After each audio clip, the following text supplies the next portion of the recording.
معاشی نظریے کی پیش رفت میں اہم ترین شخصیت ایڈم سمتھ اسکاٹ لینڈ کے قصبے کرکالڈی میں 1723 میں پیدا ہوا۔ نوجوانی میں وہ آکسفورڈ یونیورسٹی میں داخل ہوا۔ 1751 سے 1764 تک وہ گلاسکو یونیورسٹی میں فلسفہ کا استاد رہا۔ اس دوران میں اس کی پہلی کتاب اخلاقی جذبات کا نظریہ شائع ہوئی، جس نے اسے علماء کی سب میں ایک ممتاز مقام دیا۔ تاہم اس کی لازوال شہرت کا انحصار اس کی عظیم کتاب اقوام عالم کی دولت کی نوعیت اور وجوہات کی تحقیق پر ہے، جو 1776 میں منظر عام پر آئی۔ فوراً ہی اس نے ماہرین کی توجہ حاصل کی۔ باقی تمام عمر اس نے اسی سے شہرت اور عزت پائی۔ 1790 میں کرکالڈی میں فوت ہوا۔ معاشی نظریے کے لیے تحقیق کرنے والوں میں ایڈم سمتھ پہلا آدمی نہیں تھا، نہ ہی اس سے بیشتر معروف نظریات خود اس کے اختراع کردہ ہے، لیکن وہ پہلا آدمی تھا جس نے جامع اور باقاعدہ نظریہ معاشیات پیش کیا، جو حقیقتاً اس شعبے میں مستقبل کی ترقی کی بنیاد ثابت ہوا۔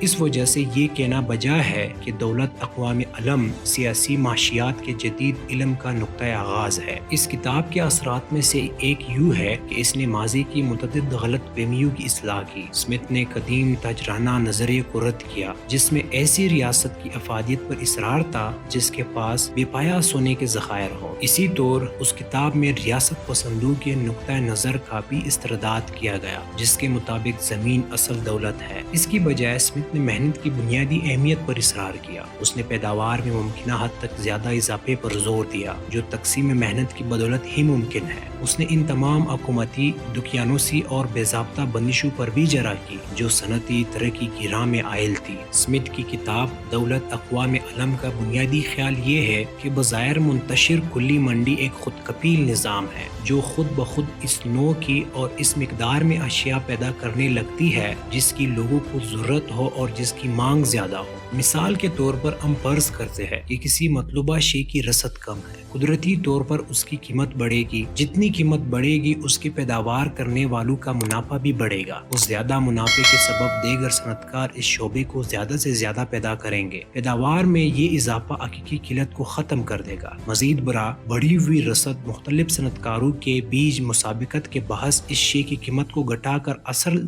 درجہ پر لے آئے گی، جو کہ دراصل اس کی پیداواری لاگت کے برابر ہے۔ کسی نے اس قلت کو ختم کرنے میں معاشرے کی اعانت نہیں کی، لیکن مسئلہ پھر بھی حل ہو گیا۔ سمتھ کے الفاظ میں ہر شخص صرف اپنے منافع پر نظر رکھے ہوئے ہے، لیکن وہ کسی غیر مرئی طاقت کے سبب ایک ایسے مقصد کی جانب رواں ہے جو خود اس کی منشا کا جزو نہیں ہے۔ خود اپنے مقاصد کی تکمیل کے لیے وہ عموماً معاشرے کی بہتری میں ایسا مؤثر کردار ادا کرتا ہے جیسا شاید تب بھی اس کے لیے ممکن نہ ہو جب وہ عمدن ایسا کرنا چاہے۔ یہ غیر مرئی قوت تب بے بس ہو جاتی ہے اگر آزادانہ تجارتی مسابقت پر بندشیں عائد کی جائے۔ سمتھ آزاد تجارت کے حق میں تھا۔ اس نے کثیر محصولات پر سخت جرح کی۔ اس کی بنیادی تنقید کاروبار اور آزاد منڈی میں حکومت کی مداخلت بے جا پر تھی۔ ایسی مداخلت تقریباً ہمیشہ معاشی استعداد کار کو متاثر کرتی ہے اور قیمتوں کی گرانی کی صورت میں منتج ہوتی ہے۔ چند لوگوں کا خیال ہے کہ ایڈم سمتھ محض کاروباری طبقہ کا حمایتی تھا، تاہم یہ خیال درست نہیں ہے۔ اس نے بارہا سخت الفاظ میں کاروباری اجارہ دارانہ سرگرمیوں پر تعرض کیا اور ان کے خاتمے پر اصرار بھی۔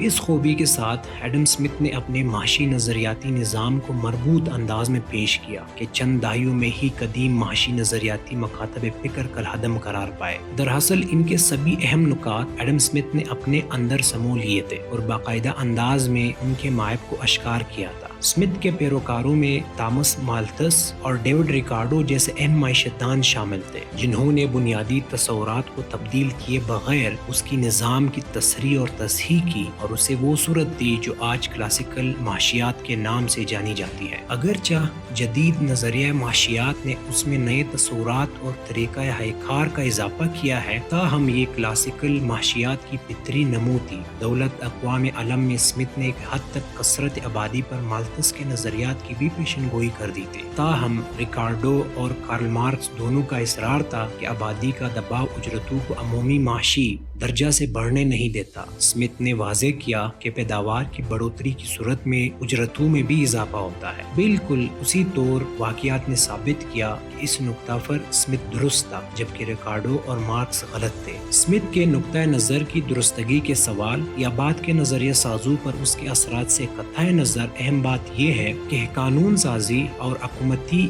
حکمت عملوں پر ان کے اثرات کس نوعیت کے تھے۔ دولت اقوام عالم بڑی مشاطی اور صراحت کے ساتھ لکھی گئی۔ کاروباری اور تجارتی امور میں حکومتی عدم مداخلت، کم محصولات اور آزاد تجارت کے حق میں اس کے نقطۂ نظر نے 19ویں صدی کے دوران حکومتی حکمت عملوں پر گہرے اثرات مرتب کیے۔ آج بھی ان اثرات کو محسوس کیا جا سکتا ہے۔ معاشی نظریہ اسمتھ کے بعد متعدد تبدیلیوں سے گزرا ہے اور اس کے چند نظریات متروک بھی ہو چکے ہیں۔ ایڈم اسمتھ کی اہمیت کو گھٹانا اگرچہ دشوار نہیں ہے، لیکن حقیقت تو یہ ہے کہ معاشیات کو ایک منظم علم کی صورت دینے والا بنیادی شخص وہی ہے۔ اس اعتبار سے انسانی فکری تاریخ میں اس کا شمار اہم شخصیات میں ہوتا ہے۔